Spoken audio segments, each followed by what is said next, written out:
Pretty dangerous, though.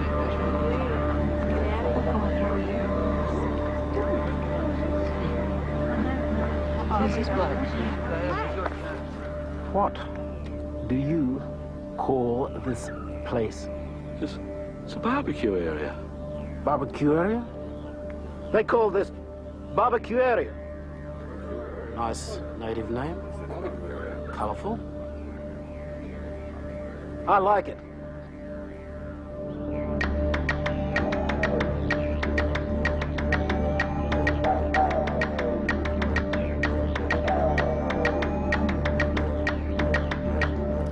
When the first black settlers arrived in Babakiueria, they found a native population sheltering around primitive open fires, attempting to cook their food with crude implements, and even seeming to take pleasure in burning their meat. I've always been fascinated by white people. The evidence of their culture is all around us. Their art, their industry, their way of life. But what do we think of white people? Excuse me, sir. What do you think about white people? White people? You've got to be joking. Well, I don't know. I've never met one. I love their music. They can't dance, unfortunately, but I love their music. 10 little whitey boys standing in line. One got drunk and then were 9. They're a developing people. They're starting to take an interest in the world around them. And this is a good sign. 5 years ago, I decided to find out more about these strange and fascinating people. So I came here, to this white ghetto, and I lived for 6 months with a typical white family in this typical white house. Do you remember the day I first came to stay with you? Oh, yes. Very good. Yes. And what did you think when you first saw me? Good. Oh, very good. Yes. A great honour. I tried to fit in here, to live amongst these people as one of the family, with a minimum of disruption to their daily lives. I wanted to observe them as they really are. These are some of the first pictures I took of the family. The day starts with breakfast. This is a busy time. The family tell each other their dreams and their hopes for the day ahead. Then the father bids farewell to his loved ones as he leaves them for a day of hard work with the men. While the mother, happy with her role as homemaker, stays behind to tend to all the little things of family life. The children spend their day at school, learning about the ways of their people. At the end of the day, the family comes together for dinner, to eat and to share their experiences.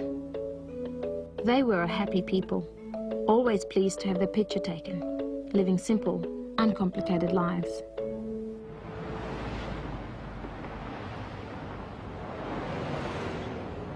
A far cry from this image of white people, the one we see so often in the streets of our cities. What brings these poor people to this level? Why do they drag themselves through the sewers of our society? I tried to find answers to these questions, but sadly, everyone here declined to be interviewed. So I put this question to the minister. Is it fair of us to expect white people to improve? Do they want to change? Yes. And here in my department, we're doing everything we can to help them. We've created 32 new jobs in the last year. We've built 7 new houses. But what if they're happy the way they are? It'd be morally wrong for us to leave them like that.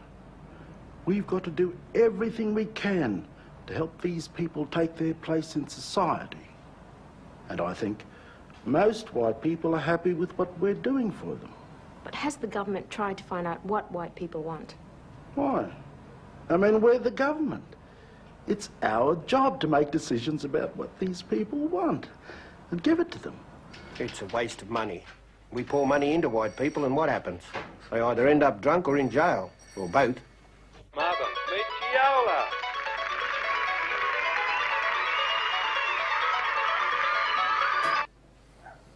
Excuse me. Do white people think the government is doing a good job? Oh, yes. Very good. They look after us, don't they, kids? But you said the other night, Why can't they put on TV shows with white people in them? Oh, yes, well, we say that, but it doesn't mean anything. We're really happy. Very happy. Well, there you are. Any television managers out there? I'm not sure how practical it is. But what about a few programs with white people? White actors? Maybe even some stories about white people. Wouldn't have to be all the time. Let's take a closer look at white society, at what holds it together. And the key to this question, the key which unlocks the door to understanding the jigsaw puzzle, the missing piece is the family. Because despite all evidence to the contrary, white family ties are very, very strong. Way up high in this building, somewhere near the top, is a typical grandmother, and there are many like her. Her family brought her here because they wanted her to be safe, up above the troubles of the world, in a place so treasured and so sacred, hardly anyone ever comes here.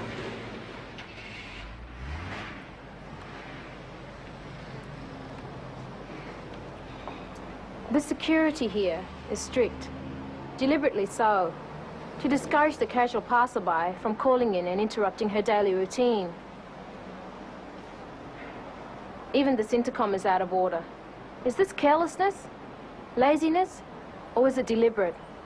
Another barrier in the way of a potential nuisance.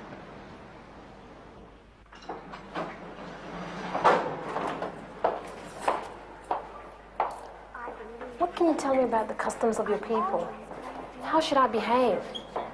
What should I do when I go in there and see this old lady who only has up to half a dozen visitors a year? Well, you could talk to her for a bit. She'd appreciate that. Mrs. Smith, a visitor. Would you like a sweet biscuit, dear? Mrs. Smith lives in a small flat, surprisingly clean, not a speck of dust anywhere, and as you can see, surrounded by souvenirs. Mrs. Smith, who are these people? Well, this is my son, and this is my daughter-in-law. These are my 2 grandchildren, and this is my little dog.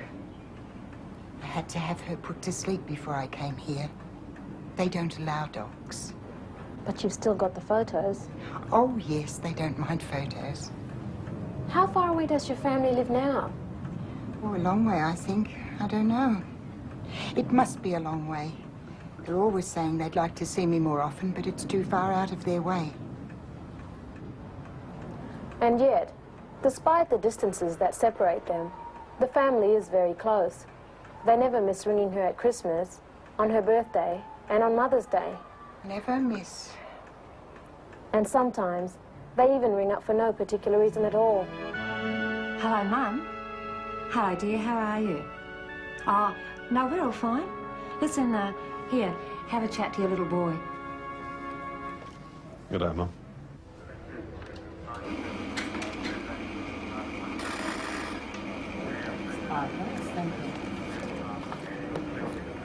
Their austere design, their complete lack of decoration or adornment, gives no clue to the huge sums of money which pass through these doors every day, as the followers of this religion exchange their donations for these small prayer tokens.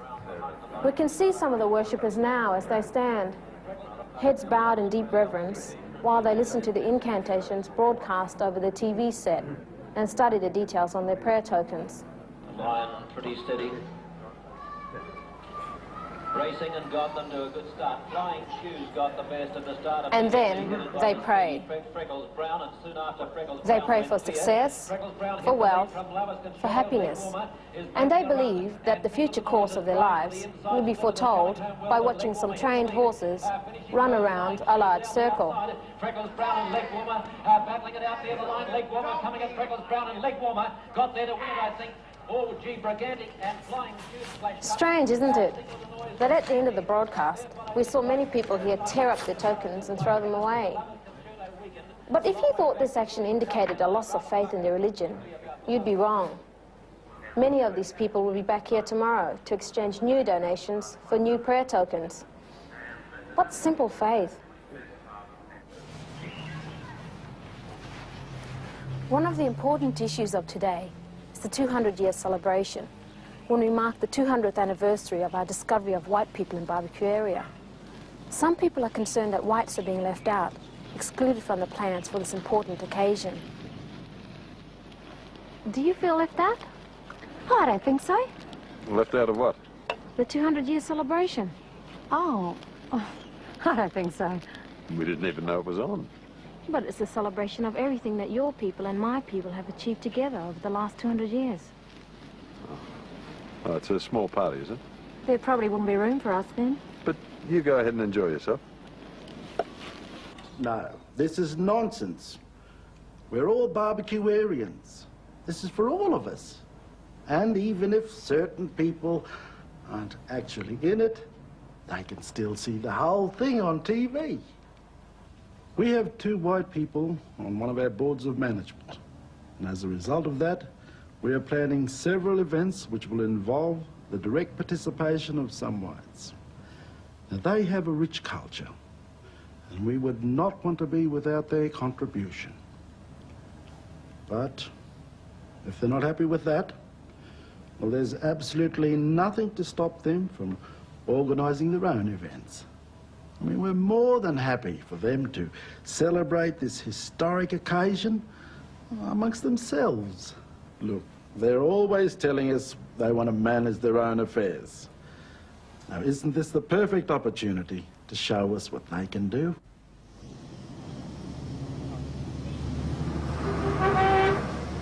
This is the site of one of the 200-year projects, a project at the centre of a controversy. The idea is to turn this barren wasteland into a carefully designed park. We're going to bulldoze everything you can see there and replace it with natural bushland. Something to show future generations what it was like in this area 200 years ago.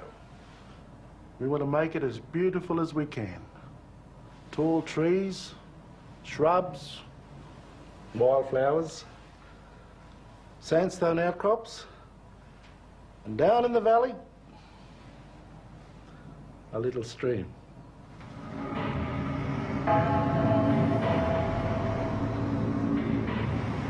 Who could argue with that? No one, you would think. But there has been some opposition from white protest groups who say they want the area to stay as it is. It might look ugly to us, but they say they like it. And they claim a park on this site will interrupt important trade routes. It will also interfere with one of white people's most cherished ambitions, to be the most polluted society in the world. A group of white protesters today attempted to hoist their land rights flag over this building. Reports such as this one are becoming more frequent. Is this a sign of increasing militancy on the part of whites? The demonstrators were soon arrested and their flag taken down. But the demonstration, which delayed the start of a gala charity ball, marks an upturn in white protest. I think these are the actions of a minority. Most white people are peaceful and law-abiding, but there are always the unhappy few who want to make trouble and give the rest a bad name. We can't let white people go around breaking the law just because a few bleeding hearts feel sorry for them. What sort of society would that be?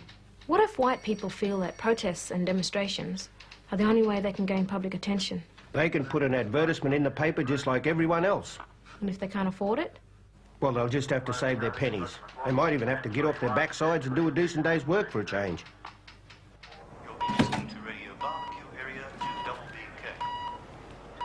Some people say white people are lazy. Oh, no. Oh, I don't think so.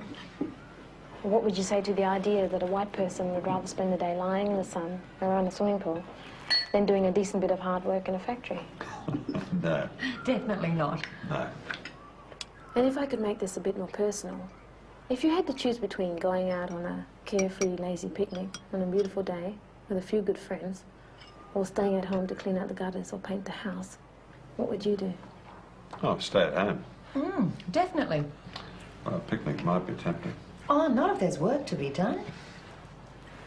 So perhaps we should revise some of our ideas about white people. Perhaps they're not lazy or unable or unwilling to stick at a job after all. The father in this family has been in the same job for the last 12 years. He works on the local council and says he would come home every night with blisters on his hands, except for a strict union rule not to do so. He enjoys good health and takes his 4 weeks sick leave every year to ensure he maintains that health. Even the youngest in this family has been out to work. You've had a couple of jobs, haven't you? Yeah. And one of them was even with a black family.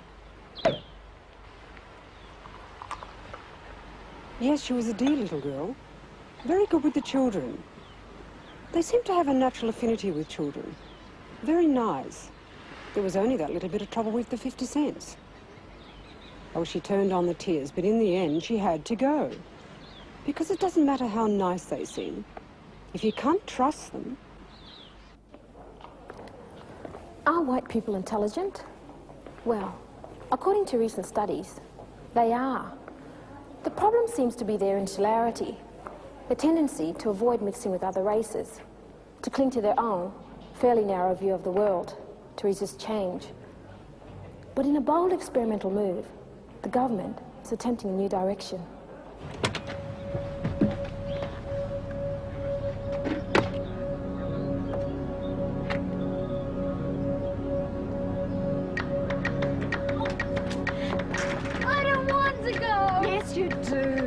Seems a bit funny now. But you'll get used to it. No! Oh, don't be silly. Go like a nice lady. They're going to give you a proper education, much better than we can give you. Yes, they'll teach her to be like black people. Who knows where that'll end up? Run away from them, sis. Run. She doesn't want to go. We don't want to lose you two.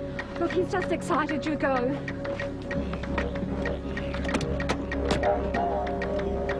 No, you remember us, won't you? We'll remember you. Bye, Mum.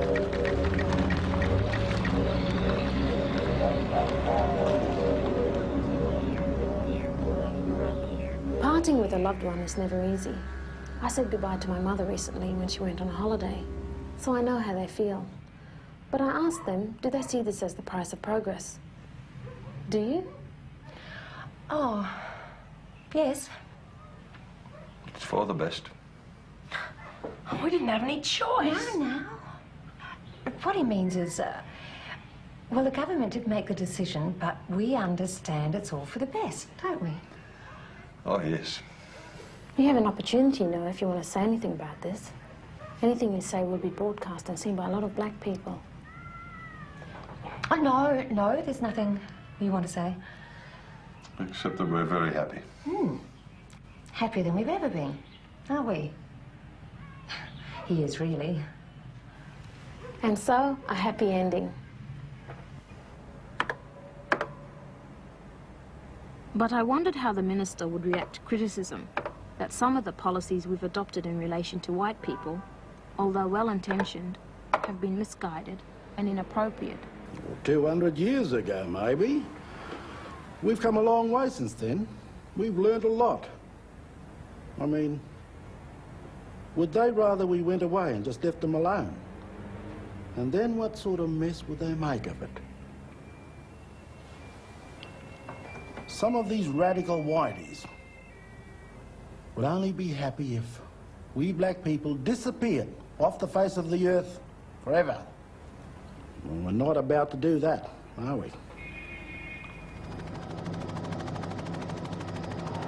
One of the principal barriers to assimilation seems to be the natural tendency of white people to violence. They love violence. They love it as entertainment. And in regular outdoor spectacles such as this one, the crowds flock to see a ritual of violence. No trace of it yet. At this stage, everything is friendly and the crowd is quiet, but not for long. Two teams, as they're called, prepare to do battle in front of a crowd made up of tribes of supporters, each carrying the colors and symbols of their totems. Suddenly, here's what they came for. This is the violence they were hoping to see. And as the crowd rises to its feet, excitement spills over, and the ritual of violence is not enough. The crowd wants blood.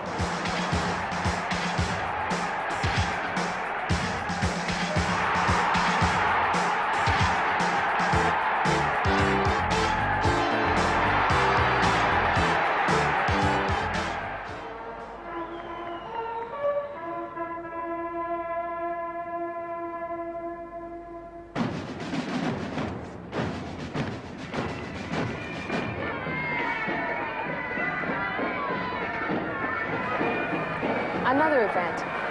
This one apparently peaceful, but actually based upon a history of blood and violence. And this time, not just a few deaths, not even a few hundred deaths, or a few thousand deaths, but millions and millions of deaths. This one event, this ceremony, embodies the two most important principles of white society, the very foundation of their way of life: death and sacrifice. So important are these two principles that over the years, white people with almost missionary zeal have done their best to export death and sacrifice to every corner of the world. That's what this event is all about. Just cross Market Street. We're heading up your way now.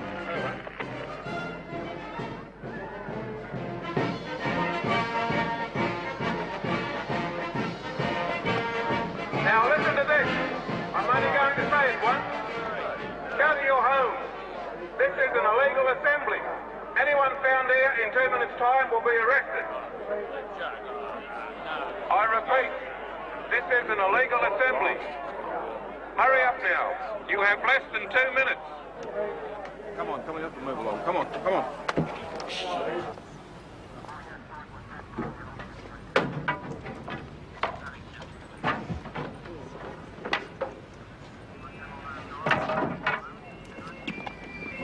You made a decision to stop the march, Yes. and you also stopped us from filming what happened next. We were only moving your cameraman out of the way in the likelihood of possible violence. But from my research, there never has been any violence at these ceremonies. However, there has been a lot of bad behaviour associated with these events. A lot of drunkenness, a lot of offensive language. I see no reason why these people shouldn't be free to make offerings to the spirits of their warrior ancestors if they want to. It's obviously an important part of their culture. But I do think these events could be smaller. Why can't they have these ceremonies in their homes?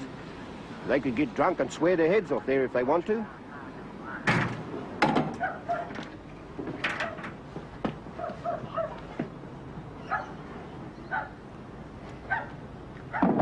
Change catches up with us all, often when we least expect it. And for the white family I'd got to know so well, there was no exceptions. You're moving. Yes, it's a bit of a surprise, but there you are. The government wants this land for something, so they're moving us. Well, they asked us to go, and we said yes. You stupid, bloody idiot! Settle. Stupid old goon! It'll be all right. You'll be all right. Is your boy not happy about the move? It'll be all right. What do you want? I want you to calm down and stop making trouble. Why? That's what you always say. We're supposed to go around being goody-goodies, and they still kick us in the balls. It'll be all right. It'll be all right. Well, maybe he just needs to cool down. Have they told you where you're going? We don't know exactly. But it'll be all right. It'll be for the best. They'll look after us. Yeah, it'll all be for the best in the end. Come on. We're waiting. So what about the boy? Don't worry, we'll find him. Oh, We better go. it was nice to meet you. Best of luck with your TV show. We'll try and watch it if we can. Come on. Goodbye, and good luck.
This was a very emotional experience for me, a real lump in the throat.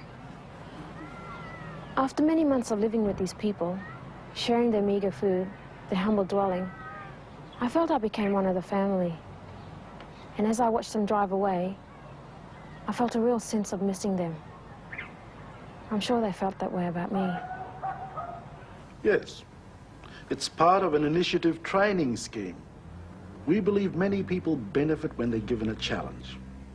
Now, this is an opportunity for these people to find out a great deal about themselves, start a new life, develop all kinds of skills and resources. By golly, I wish someone had given me this sort of challenge when I was young.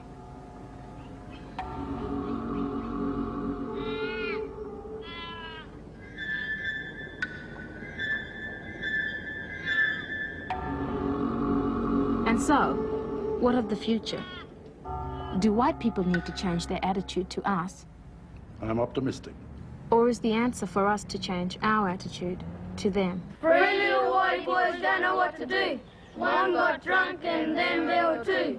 I think white people have the will and the spirit to get themselves out of their present difficulties. Two little whitey boys playing with a gun. One got drunk and then there was one. White people would do themselves a great deal of good if they would just keep themselves clean and neat. Work hard and speak politely when spoken to. One little whitey boy staring at the sun. He got drunk and then there were none. And smile a bit. That's all it takes. You can do wonders with a smile. Another outbreak of white protest today. A police spokesperson described the demonstration as large, but declined to give precise numbers. Authorities say the situation is under control.